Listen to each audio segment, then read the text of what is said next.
evaluate your roster and see what's available and what it's going to cost you, because everybody's throwing out the name Trey Hendrickson. Cool.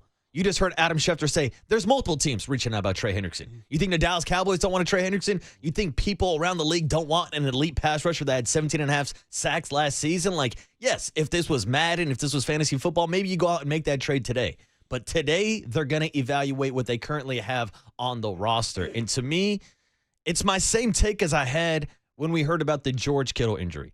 There's no replacing George Kittle. Now, they've gotten by the last couple weeks and have been able to win with Jake Chungers and Farrell as well. So you can kind of piece it together with Kyle Shanahan's system, and that's what I'm looking for from the 49ers defense. I'm looking for Robert Saleh to get creative, maybe to mix and match Mykel Williams and Alfred Collins or your Yetur Gross-Matos, whatever they want to do on that defensive line. Bryce Huff, to your point, is turning down to a 3-down pass rusher. It looks like he can get that early in the game also. So it's going to be up to Robert Saleh and that defense to get creative and find a way to win without Nick Bosa, the same way the 49ers offense has been finding a way to win without George Kittle. I mean, it is true. And a big factor here, guys, and we've been joking, but this is a big factor in the Bosa injury is they have a last place schedule. Thank you. Thank you very much. It's true. I mean, yes, respect to the Jaguars coming in. I know they're 2-1 in Duval and all that stuff. I'm not saying it's an easy win. In fact, Vegas only has it at 3.5, right? We don't know if Purdy's playing. He's going to be day-to-day, right?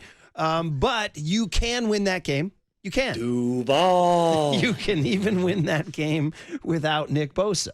So then all of a sudden you're 4-0. Now you're starting to build up a cushion. Now you get the Rams game the following Thursday, and that's tough without Kittle, without Bosa. That's going to be a real challenge. But they do have players. I guess what I'm saying is I'm leaning towards right now not making a huge trade right now. Let's see what you have. Let's see how the next few games. Now, granted, after the Jacksonville game are what I think are the two toughest games of the year, the Rams and then the Tampa Bay Buccaneers. We talk about this easy schedule. All three of their first three games all came down to the final possession, the final thing. But so the point is they're playing more energetic this year. The Super Bowl hangover's not been hanging around the team all year. So I'd say just short answer here, play it out for now, but always keep the trade on the grease board because what's going to happen to other teams going forward?